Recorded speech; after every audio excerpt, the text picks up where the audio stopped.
है दोस्तों, ये एमपी बनाने की लड़ाई नहीं है, क्योंकि हमने देख लिया है कि पिछले 70 सालों से हमने एमपी बनाया, लेकिन हमारे हालत में कोई तब्दीली नहीं आई है। हमने ये देख लिया है कि हमने सिर्फ और सिर्फ दूसरे को हराने के लिए इलेक्शन लड़ा है। हमको हमेशा कहा गया कि कोई भी आ जाए, हम जिसके गले में पट्टा बांध दें तो वो आपकी दरबार में आएगा, आप उनको वोट दे देना, क्योंकि हमें बीजेपी को हराना है। अब की बार हमने ये ठाना है कि हम बीजेपी को भी हराएंगे, लेकिन इस शर्त पे हराएंगे कि अब की बार नेता हम बनेंगे, हम दूसरे को नेता बनने के लिए नहीं देंगे। एक नेता, एक परेशानी क्या है दोस्तों, परेशानी ये है कि हमें बीजेपी को डराने के लिए हमारा वोट तो लिया जाता है। अमित साहब या इससे पहले भी जितने भी कांग्रेस के लोग यहाँ से चुन के गए हैं, वो जाने के बाद वो करते क्या है, वो करते ये हैं कि वो अपने नेताजी से पूछते हैं कि हमें क्या बोलना है और क्या नहीं बोलना है। और आपको याद होगा कि हमारे इस बड़ी आबादी के मुसलमानों का एक बहुत बड़ा मसला था 3 तलाक का मसला। 3 तलाक का जब कानून बना तो 3 तलाक के कानून पर बात करने के लिए मैं समझता हूँ कि इस पूरे सीमांचल में हमारे मौलाना हजरत असरारुल हक कासमी जैसी शख्सियत के पार्लियामेंट में रहने के बावजूद पार्लियामेंट में उनको बोलने के लिए नहीं दिया गया। ये दर्द लेकर मौलाना हमारे बीच से चले गए। आखिर इसकी वजह क्या थी? इसकी वजह ये थी कि हमारे जो मौलाना असरारुल हक कासमी साहब थे, उनका नेता सोनिया गांधी थी, लेकिन सोनिया गांधी ने उनको इजाजत नहीं दी। वहीं पे हमारे बैरिस्टर असदुद्दीन अवैसी साहब को किसी से इजाजत लेने की जरूरत नहीं है, और नहीं उसे अपने जिस कम्युनिटी से वो ताल्लुक रखते हैं, जिस खानवादे से उनका ताल्लुक है, उनके गम को, उनके एहसासात को वो अच्छी तरह से पहचानते हैं। मैं एक मिसाल, आज एक हमारे दोस्त हैं सलमान साहब, उन्होंने एक बहुत ही खूबसूरत मिसाल के जरिए से लोगों को समझाया कि आप ये बताइए कि हमारी जो मस्जिद है, उस मस्जिद में अगर हम लोग 100 लोग नमाज पढ़ते हैं, उसका इमाम कितना होगा? कितने लोगों को इमाम बनाइएगा? 1 लोग। तो अब आप बताइए कि वो आपके इलाके के मसाइल का हल कैसे कर सकता है? मैं आपको बता दूं कि अगर पार्लियामेंट और असेंबली की जो प्रोसीडिंग्स होती हैं, जब एमपी वहां पे बात करते हैं, एमएलए बात करते हैं, तो सामने 10-12 लोग वहां पे बैठकर तमाम चीजें लिख रहे होते हैं।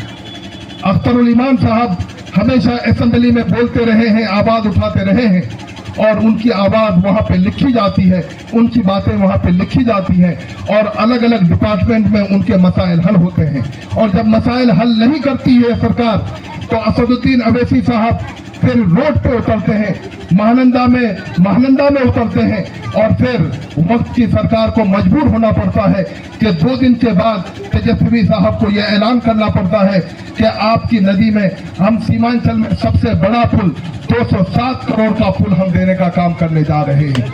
ये तब हुआ दोस्तों, ये तब हुआ जब आपका नेता बोलता है। और आपको बता दें कि और एक साहब यहाँ पे आए हैं जो हमारे मनोज भाई को जाकर के कहते हैं कि मनोज भाई आप घबराइए मत, हम जो है ये जो आलम भाई है ना और महमूद भाई, आलम भाई और महमूद भाई फूल पे वोट नहीं देते, इसलिए हम तीर लेकर के आए हैं। आप दवाइएगा अपना वोट तीर में और जाएगा वो फूल में। और वहीं पे जाकर के आलम भाई को और महमूद भाई को कहते हैं, महमूद भाई हमको फूल से कोई मतलब नहीं है, हम तो तीर वाले हैं, हम तो नीतीश कुमार के नाम पे वोट मांग रहे हैं। ये दोगले लोग आपके कभी भी अपने सगे नहीं हो सकते हैं। न वो हिंदू भाई के सगे हो सकते हैं, न वो दलित भाई के सगे हो सकते हैं, न वो मुसलमान भाई के सगे हो सकते हैं। ये सिर्फ इब्नुल वक्त हैं, वो अपनी रोटी सेकना जानते हैं, हमारे मसाइल का हल करना नहीं जानते। मैं आपको बता दूं कि इस पूरे इलाके में जो बड़ी आबादी है, वो यहाँ पे हमारे सुरजापुरियों की आबादी है, कुलैयाओं की आबादी है, शेरशाहवादियों की आबादी है, और हमारे एससी भाइयों की आबादी है, दलित भाइयों की आबादी है। आपको पता है वो पर्चा किसी के पास है क्या? वो कार्ड मेरी गाड़ी में रखा हुआ है। हाँ, यही कार्ड दीजिए। ये देखिए, ये 30 साल में हमारी इन सरकारों ने क्या किया है, उनका काला चिट्ठा इस छोटे से कागज में है। मैं समझता हूं कि ये अगर आप जान लेंगे तो हमारे दलित भाई हो कि हमारे सुरजापुरी भाई हो कि हमारे कुल्हैया भाई हो कि हमारे शेरशाह भाई हो, इन जालिम सरकार को दोबारा छवि नहीं आने देगी और अपना नेता अख्तरुल साहब को बनाएंगी। अब देखिए उन्होंने क्या किया है कि यहाँ पर हमारे जो है एससी भाई जो है, एससी भाइयों की आबादी पूरे बिहार में 2 करोड़ 56 लाख है। कितनी आबादी है? 2 करोड़ 56 लाख। 2 करोड़ 56 लाख की आबादी वाले हमारे दलित भाइयों को टोटल जो नौकरी मिलनी चाहिए थी उनको 4 लाख नौकरी मिलनी चाहिए थी। उनकी आबादी के हिसाब से उनको 4 लाख नौकरी मिलनी चाहिए थी, लेकिन उनको सिर्फ और सिर्फ जो है 29,000 नौकरियां मिली। जिन आबादी को 4 लाख सरकारी नौकरी मिलनी चाहिए थी, अच्छा वो नौकरी ऐसा नहीं है कि वो नौकरी किसी को मिली नहीं है, वो उनकी 4 लाख की जगह पे 29,000 नौकरी उनको दी गई है और बाकी नौकरी दूसरी आबादी को दे दी गई है। ये नाइंसाफी कर रही है नीतीश सरकार। उसी तरह से यहाँ पे कुल्हैया भाइयों की आबादी जो है आपको पता है कितनी है? टोटल आबादी आपकी 12 लाख है। 12 लाख आबादी को तकरीबन आपको जो सरकारी नौकरी में जो आपका हिस्सा है वो 19,000 है। यानी कि 19,000 लोगों को चाहे तो वो दारोगा बनता, एसपी बनता, एसडीओ बनता, मास्टर बनता, कुछ भी बनता, कम से कम 19,000 लोगों को सरकारी नौकरी मिलनी थी। लेकिन उस 19,000 की जगह पे सिर्फ और सिर्फ 6,000 लोगों को नौकरी मिली। उसी तरह से हमारे सुरजापुरी भाइयों की आबादी टोटल 24 लाख है।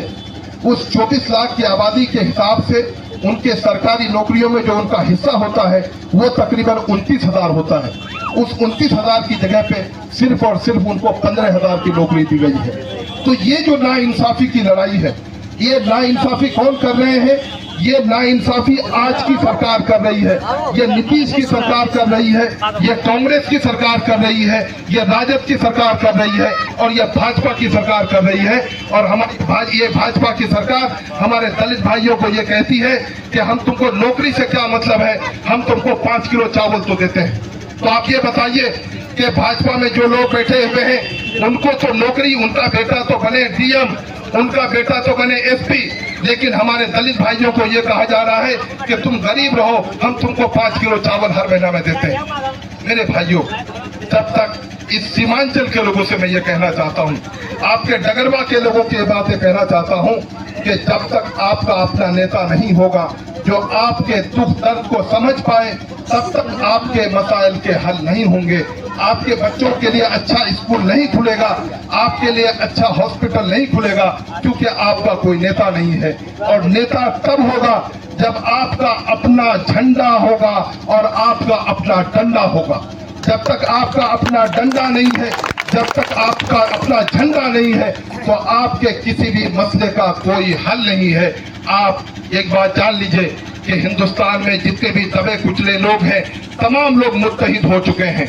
हमारे होइए और मेरे साथ नारा लगाइए, सबने दिया है हमको चोट, अपनी पार्टी अपना वोट, सबने दिया है हमको चोट, अपनी पार्टी अपना वोट, अख्तरुल पतंग छाप, बैरिस्टर असदुद्दीन अवैसी। बहुत बहुत शुक्रिया, आप लोगों ने हमें सुना और ये वक्त निकालने और आप लोग इतनी तहम्मुल के साथ बैठे हुए हैं।